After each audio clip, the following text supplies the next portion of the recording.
जय गणेशमूर्ति की जय। श्री आनंदवल्ली पाहि मां, श्री आनंदवल्ली रक्ष मां. அபிராமி அந்தாதியில் 75வது பாட்டு. பாட்டை முதல்ல பார்த்துடலாம். தங்குவர் கற்பகத்தாருவின் நீழில் தாயாரின்றி மங்குவர் மண்ணில் வழுவா பிறவியை மாழ்வரையும் பொங்கு உவர் ஆழியும் ஈரேழ் புவனமும் பூத்த உந்தி கொங்கு இவர் பூங்குழலால் திருமேனி குறித்தவரே அப்படின்னு 75வது பாடல். இந்த 75வது பாட்டு என்ன? இந்த பாட்டினுடைய பலன் அப்படின்னா, வாழும் காலத்திலேயே ஜீவன் முக்தர்களாக நம்ம வாழ வைக்கிற பாட்டு இது. நமக்கு அம்பாலை வழிபடுறவாளுக்கு, அவளையே கதின்னு சரணடைஞ்சவாளுக்கு அம்பாள் தன்னுடைய பாத நிழலுடைய குளுமை ரொம்ப அழகாக சௌந்தரலகரியில் ஆச்சாரியால் சொல்லுவார். அம்மா உன் பாதம் எப்படியாப்பட்ட பாதம் அப்படின்னா அதை நான் தாமரை மலருக்கு சொல்ல முடியாதுமா. இது என்ன மாதிரி ஒரு குளிர்ச்சி, இதை நான் பணிஞ்சவாளுக்கு வாழ்நாள் ஃபுல்லாக ஆனந்தமும் குளிர்ச்சியும் இருக்குது அப்படிம்பாரு. அந்த குளிர்ச்சியை, முக்தியை கண்டிப்பாக தருவாள் அப்படிங்கிறது தான் இந்த பாடலுடைய முழுமையான கருத்து. வாழும் காலத்திலேயே சொர்க்கமும் முக்தியையும் அடையிறது அப்படிங்கிறது அம்பிகையை தியானிக்கும். அதாவது அந்த உருவத்தை மனசில் கொண்டு வந்து அம்பாளுடைய ஸ்மரணிலேயே இருக்காரு பாருங்கோ, அவளுக்கு அந்த ஆனந்தத்தை கொடுக்கறது மாத்திரமில்லை, இனி பிறவியே இல்லாமல் செஞ்சிரும் அப்படிங்கிறார். அம்பிகையை ஆராதிப்பவர்களுக்கு அம்பாள் என்ன பண்ணுவான்னா, இந்திர பதவியில் அவள் சாம்ராஜ்ய தாயினி இல்லையா, எல்லா பதவியும் கொடுக்கக்கூடியவ தான்.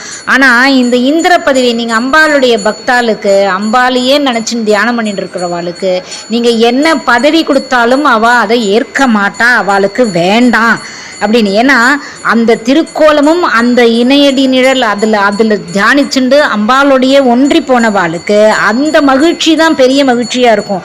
ஏன் கேட்டேன்னா, அந்த புகழ், பதவி, பணம், அந்தஸ்து எல்லாத்தையும் அம்பாள் வரதா வாரி கொடுத்துடுவோம், நன்னா கொடுத்துடுவோம் அம்பாள் தன் பக்கத்தில். ஏன்னா அம்மா இல்லையா, கேட்டதை கொடுத்துடுவோம்.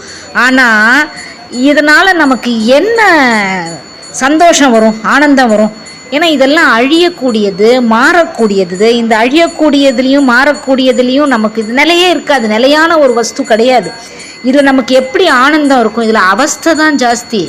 அதனால் இந்த அவஸ்தை வேணாம். நல்ல புத்தாலி குழந்தைகள் என்ன பண்ணுவோம், அம்பாள்கிட்ட இருக்கிற குழந்தைகள் என்ன பண்ணுவோம்னா, அம்பாள் அவளை தான் வேணும்னு கேட்போம். அம்மா நீ தரக்கூடிய, நீ வரதாவா என்ன வேணும், நீ என் கூடவே இரு அப்படிங்கிறதா. இந்த பணம், அந்தஸ்து, புகழ் இதெல்லாம் வந்துட்டு தான் இதை காப்பாற்றுறதுல நம்ம புத்தி இருக்குமே தவிர, அம்பாளுடைய தியானம் பண்ணுறதோ இல்லை அவகிட்ட இருக்கிற நினைவுகள் கம்மியாக அப்போ இது ஒரு மாயை தான். அம்பாள் இதையும் கொடுத்து நம்மளை சோதிக்க தான் செய்வோம்.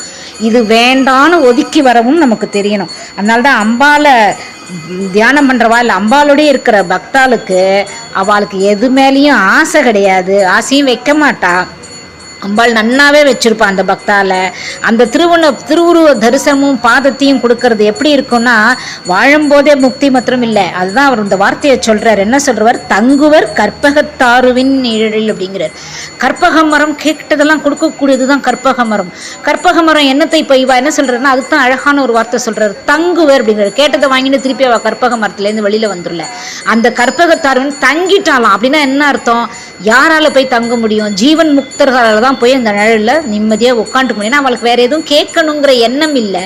கேட்கணுங்கிற எண்ணம் இல்லாதவாளுக்கு கற்பக மரம் கூடவே இருக்கும், கூடவே வாழறது. அம்பாலாவே அங்கேயே உட்காந்து அம்பாளுடைய சிந்தாமணி கிரகத்திலே இருக்கிறதுக்கு சமானம். ஏன்னா சிந்தாமணி கிரகத்தில் தான் கற்பக மரமும் இருக்குது. இந்த கேட்கறத கொடுக்கக்கூடிய கற்பக மரம் என்ன பண்ணுறது அப்படின்னா, பிறவியே இல்லாத முக்தியை மாத்திரம் கொடுத்தது, தன்னுடைய தங்க வைக்கிறது. தங்கிறதுனா பர்மனண்ட்டாக இருக்க வைக்கிறது.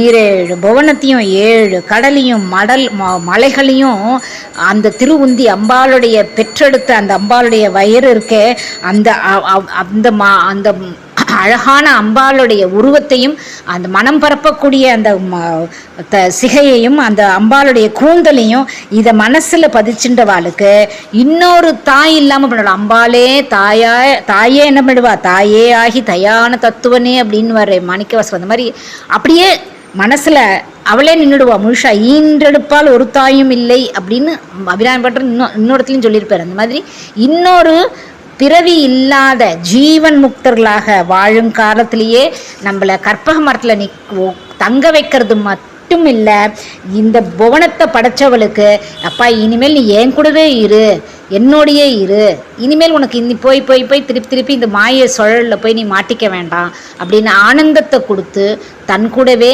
வச்சுப்போ அப்படிங்கிறது தான் இந்த 75வது பாடல்.